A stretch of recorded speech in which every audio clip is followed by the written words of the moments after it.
Did you know that 1 in 20 insured homes files a property damage claim each year? Fires, floods, hurricanes, disasters happen. But what does that mean for your mortgage? If your home is severely damaged, are you still on the hook for your loan? Let's break it all down. First things first. Yes, your mortgage doesn't disappear just because your property is damaged. Even if a storm levels your home to the ground, your lender still expects those payments. Why? Because a mortgage is a loan on the property and the land, not just the structure. That's why homeowners insurance exists, to protect both you and the lender in case of disasters. So what happens when damage strikes? Let's say Olivia's home is hit by a fire. She has insurance, but before she sees a dime, the insurance company sends the check to her mortgage lender.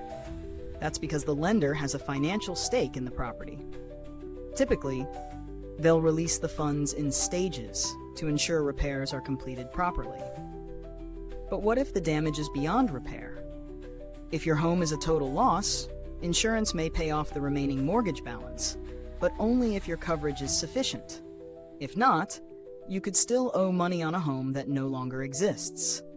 That's why it's crucial to check your policy and ensure you have enough coverage, including loss of use protection, which helps pay for temporary housing. And what if you don't have insurance?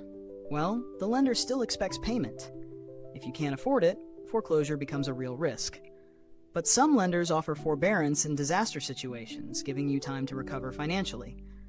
Government-backed loans like FHA or VA mortgages may have additional relief options.